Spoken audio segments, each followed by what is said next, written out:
सीता समारो पितुवाम भाग पाणो महासायक चारु चापम नमामि रामं रघुवंशनाथं नमामि रामं रघुवंशनाथं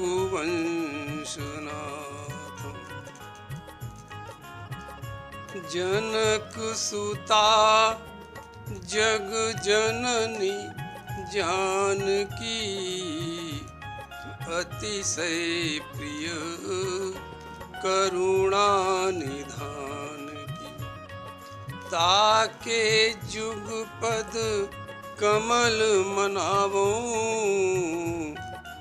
जासु कृपा निर्मल मति पावो निर्मल मति पावो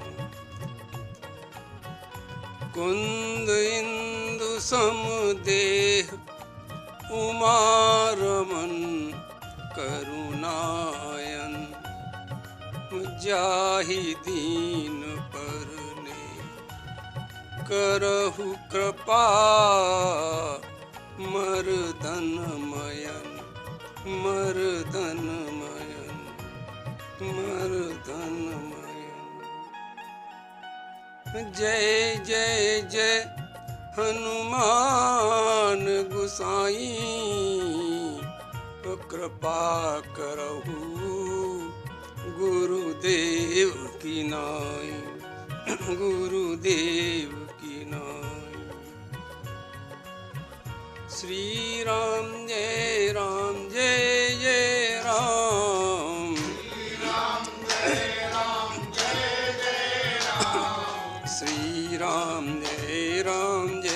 जय राम श्री राम जय जय राम श्री राम जय जय राम।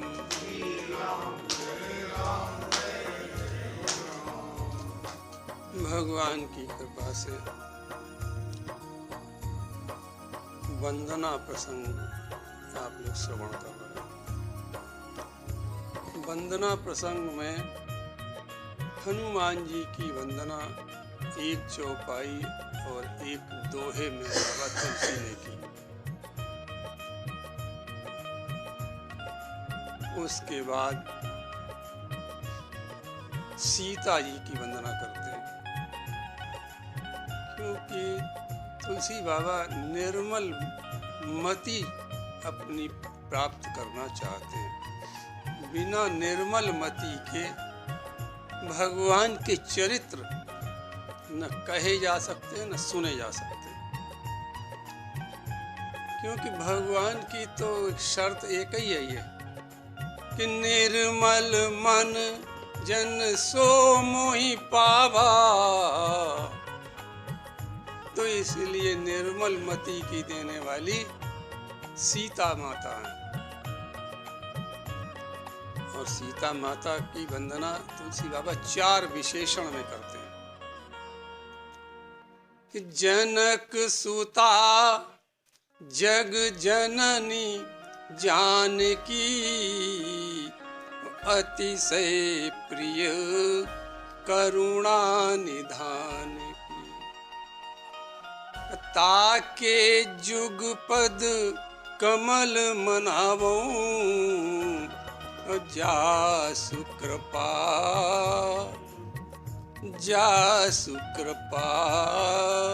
निर्मल मति पावो निर्मल मति पावो। 4 विशेषण दिए। पहला विशेषण है जनक सुता,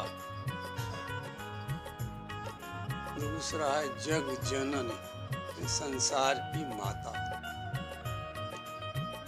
तीसरा विशेषण है जानकी चौथा विशेषण है करुणा निधान, अतिशय प्रिय करुणा निधान की। ये 4 विशेषण से तुलसी बाबा सीता माता की वंदना कर रहे हैं। देखो, 4 प्रकार से मनुष्य की श्रेष्ठता समझी जाती है। 4 प्रकार से मनुष्य श्रेष्ठ होता है।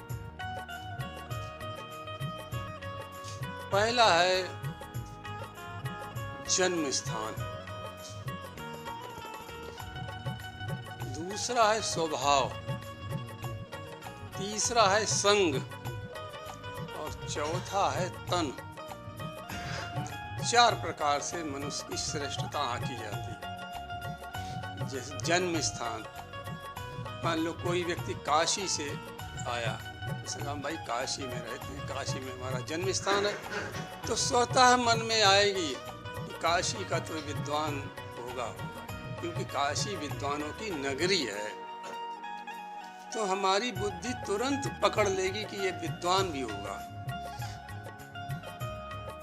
तो जन्म स्थान से उसकी श्रेष्ठता को प्राप्त किया। फिर स्वभाव, उसका स्वभाव कैसा है, स्वभाव में करुणा है, दया है, प्रेम है या क्रूरता है, उससे उसकी श्रेष्ठता पता चलती है। अगर करुणा, प्रेम, दया है तो श्रेष्ठ मानते हैं हम लोग कि भाई उसका स्वभाव बड़ा अच्छा है। फिर संग, तीसरा विशेषण संग, कि वो किसका संग करता है, कौन से उसके साथी हैं, इससे ही पता चल जाता है। किसी महान पुरुष के साथ रहने से समाज में रहने वाले की भी ख्याति होती, प्रसिद्धता होती है। अब देखें बड़ा सुंदर संग का एक उदाहरण कि जिसमें राम जी का जन्म हुआ, भगवान शंकर ज्योतिषी बनकर गए, पीछे काकभूषुंड जी भी थे शिष्य बन के। तो अयोध्या के राजमहल में बाबा को तो प्रवेश हो गया, का नहीं, चेले का कह दिया नहीं, महल में जहाँ महिलाएं हैं वहां तुम्हारा पुरुष का प्रवेश नहीं होगा। तो लेकिन बाबा ने कहा ये तो हमारे संग है, तो कहा चलो चलो ठीक है। तो देखो शिव जी के साथ काकभूषुंड जी को कितना बड़ा लाभ हुआ कि राम जी का दर्शन हुआ और प्रसिद्ध भी हुए और लाभ भी हुआ। तो संग का बहुत बड़ा महत्व हमारे जीवन में कि हम किसका संग कर रहे हैं। फिर चौथा आता तन, कि किस माता पिता से हमको तन मिला है। लोग कहते रहे भाई उनका बेटा है, वो अच्छा कार्य करेगा वो तो तन।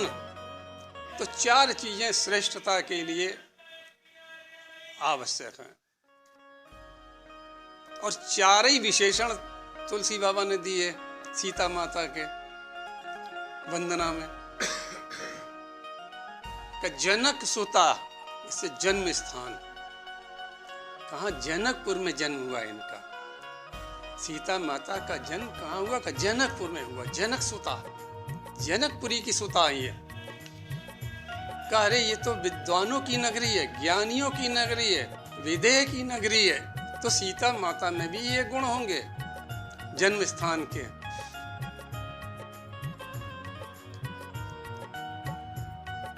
दूसरा स्वभाव,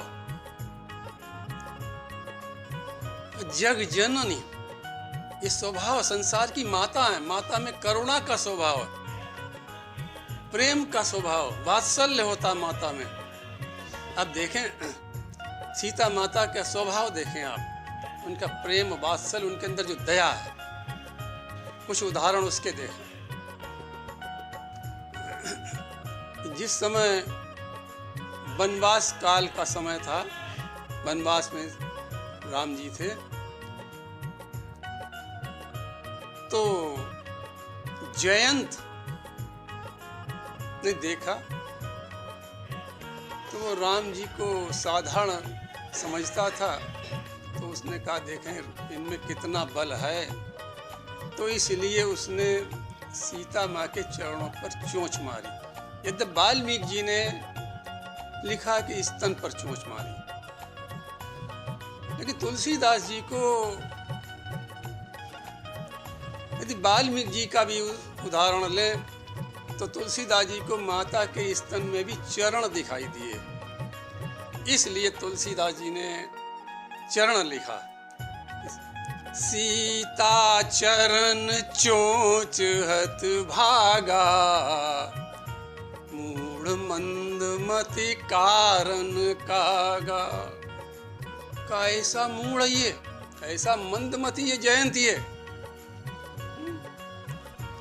कि पहले तो कौआ बना, अरे कोई हंस वंस बन जाता, कैसी मंदमती इसकी।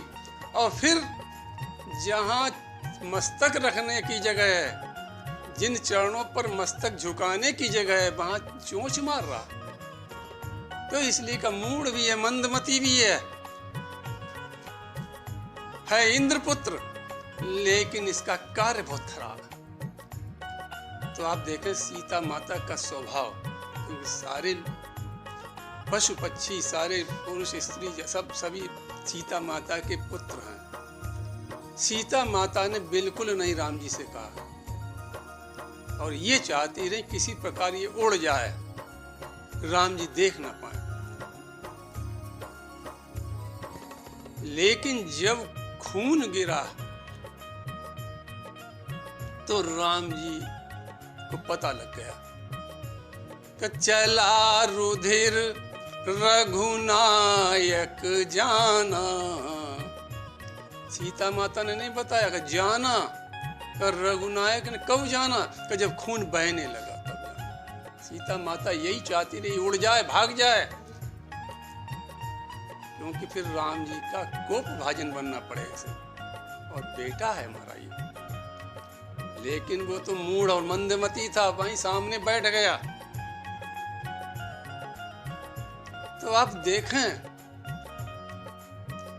कि कितनी दयालुता है सीता माँ के हृदय में।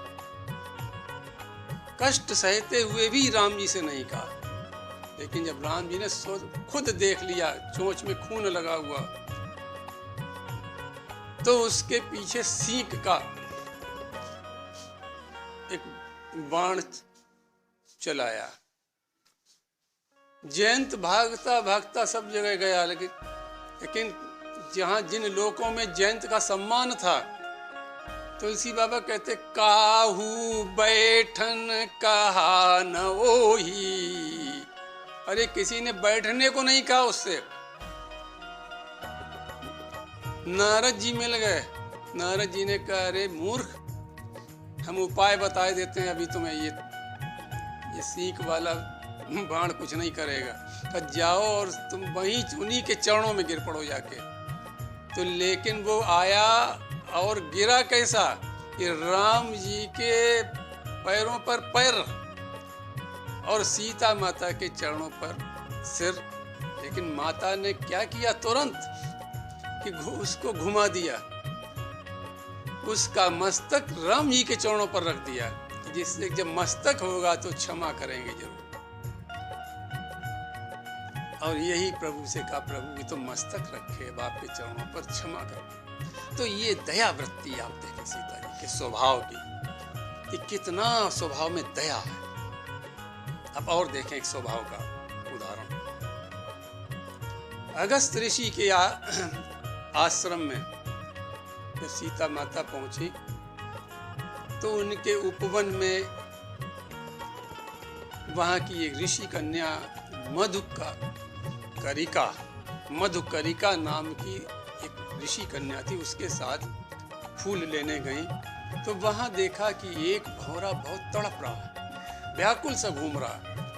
तो मधुकरिका से सीता जी ने पूछा कि ये क्या बात है, क्यों इतना व्याकुल सा घूम रहा है, फूलों का रस नहीं ले रहा है। तो उस मधुकरिका नाम की कन्या ने बताया कि जानकी जी, इसकी सहचर्या किसी फूल पर बैठ गई है, आनंद ले रही है, ये उसके वियोग में व्याकुल है। तो सीता माँ ने कहा अरे इसका वियोग तो हमसे देखा नहीं जाता, तुम जाओ किसी तरह उसको हिला देना फूल को, जिससे वो उड़ जाएगी और इसको प्राप्त हो जाएगी। तो देखें कैसी दया वृत्ति है।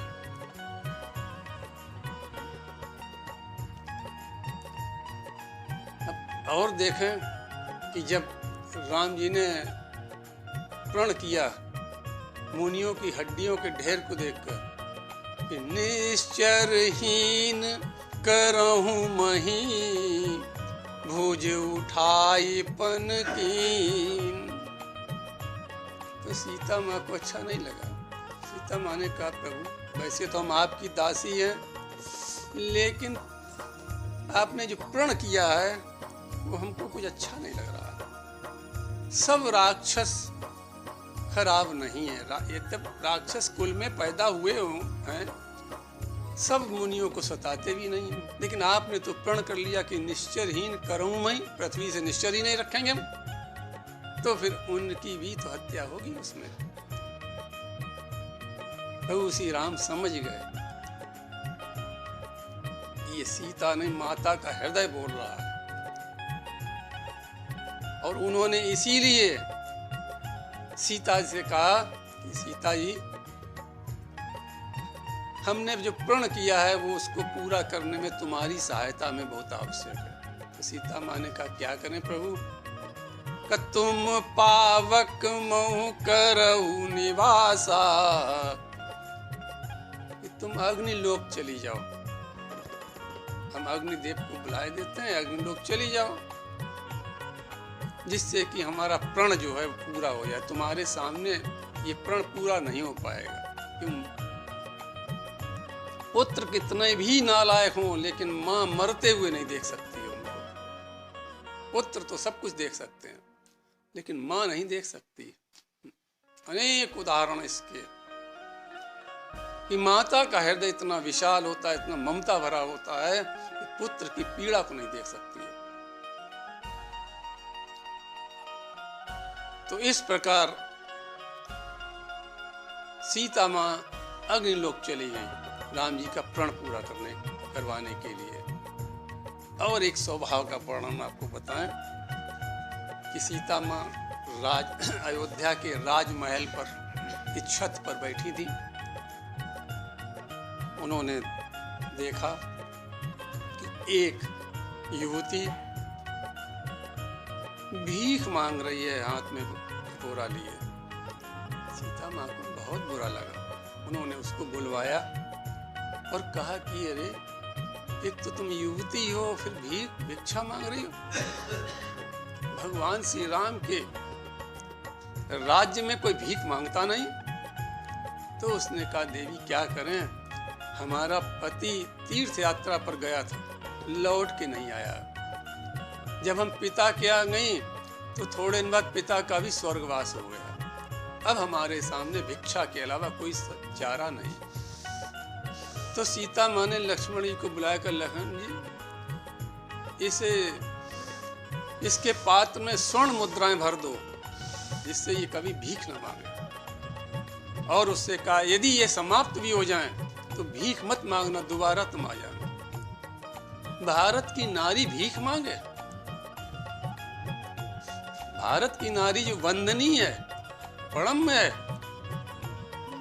वो भिक्षा मांगे? ये राम के राज्य में नहीं हो सकता। तो ये दया वृत्ति आप देखें,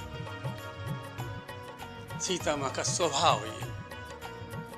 घनानंद जी ने बहुत अच्छा एक पद लिखा है, कृपा, मौन कृपा, बैन कृपा, कर कृपा, सब कृपा आपके ऊपर पूरा बहुत अच्छा वर्णन किया घनानंद जी ने उस पर, सीता माँ पर। तो ये स्वभाव है। दूसरा, जग जननी।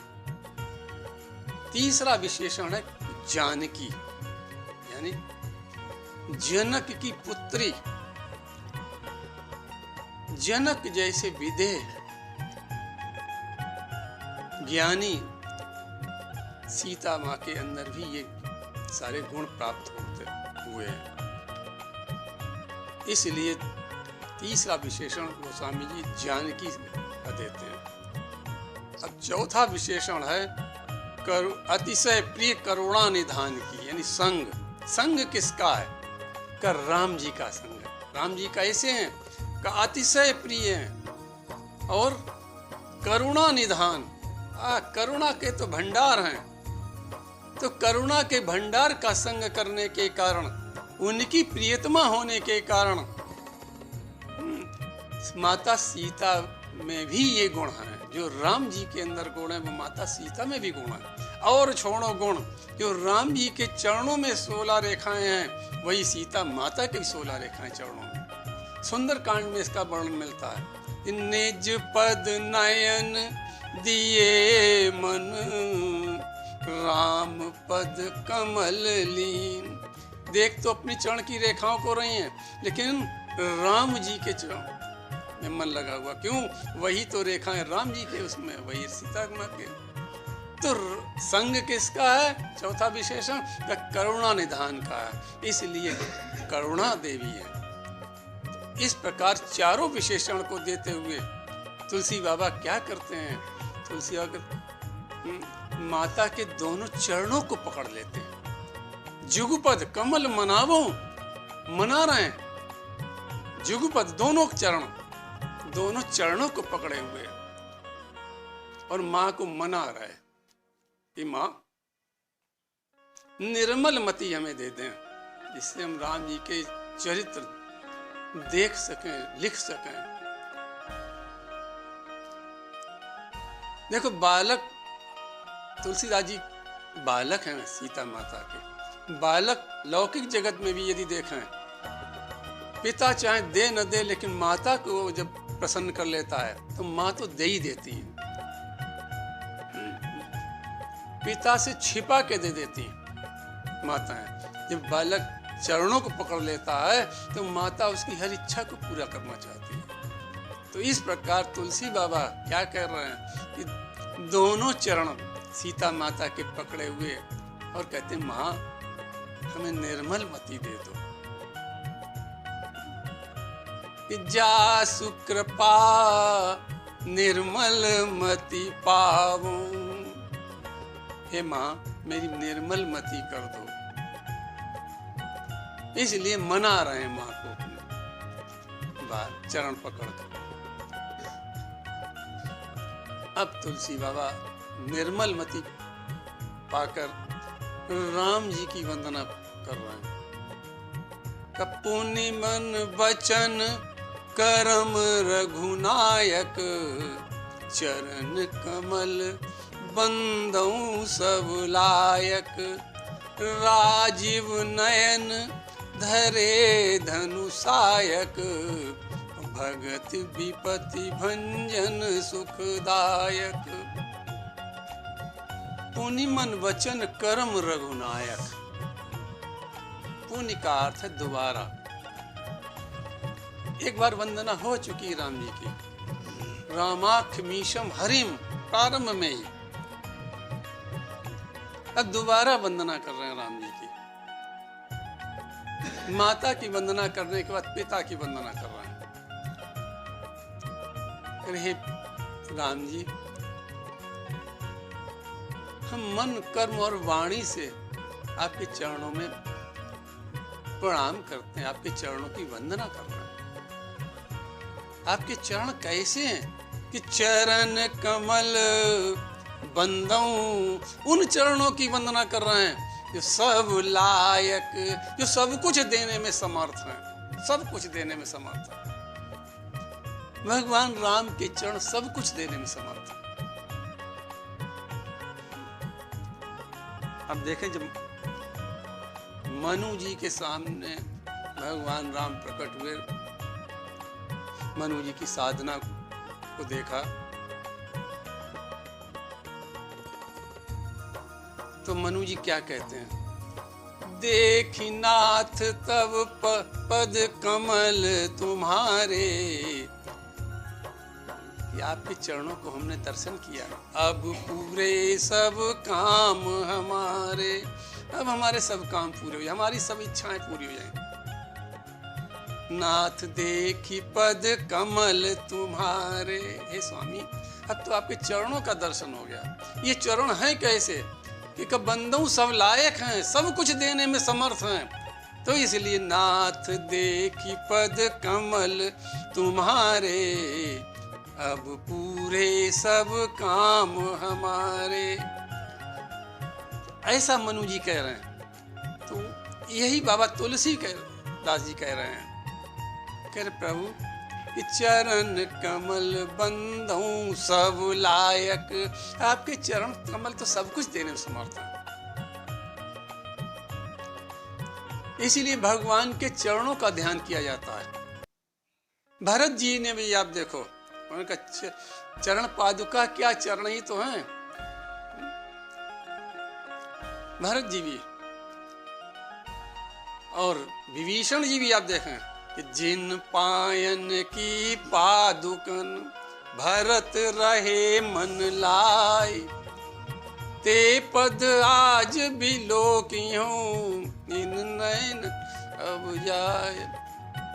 विभीषण जी भी उन्हीं चरणों का दर्शन करना चाहते। क्यों कि नाथ देखी पद कमल तुम्हारे, अब पूरे सब काम हमारे।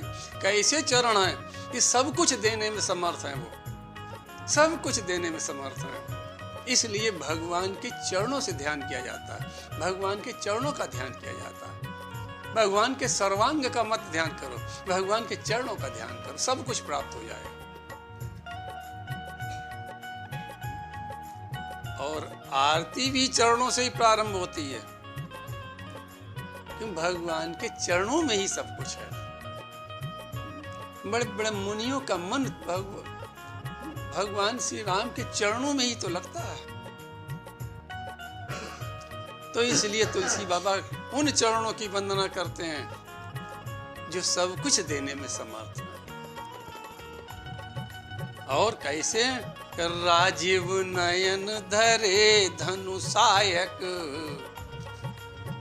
भगवान राम के नयन कैसे कर राजीव नयन। अरे अभी अभी खिला हुआ कमल है, कमल में विशेषता देखें, कमल में एक तो आर्द्रता होती है, गीलापन, तो राम जी की आंखों में भी कुछ गीलापन भक्तों के दुख के कारण है। वैसे उनका तो कोई दुख ही नहीं है, भक्तों के दुख के कारण है उनकी आंखों में थोड़ा गीलापन रहता है। आंखों कमल में आप देखें किनारे पर लालिमा हल्की होती है, तो भगवान राम के भी आंखों के कोनों में लालिमा है। क्या लालिमा? का भक्तों का दुख है, ये जो दुख हरण करते हैं वो लालिमा है। और धरे धनुषायक, और धनुष बाण किए क्यों लिए रहते हैं? क्या एक भक्त पर कोई विपत्ति कहीं आ जाए तो धनुष बाण लेने जाना पड़ेगा कहीं, तब तक तो हमारा भक्त दुखी हो जाएगा। इसलिए हर समय धनुष बाण लिए खड़े रहते हैं कि भाई वहीं से बाण चला देंगे, ढूंढना नहीं पड़ेगा, वहीं से विपत्ति का हरण कर देंगे। भगति विपत्ति भंजन सुखदायक, भक्त को सुख देने के लिए हर समय धनुष बाण लिए रहते हैं। ऐसे राम जी की चरणों की तुलसी बाबा वंदना करते हैं। कैसे? पुनि मन वचन कर्म रघुनायक, मन वचन और कर्म से, मन में हर समय चिंतन करते हैं भगवान राम के चरणों का,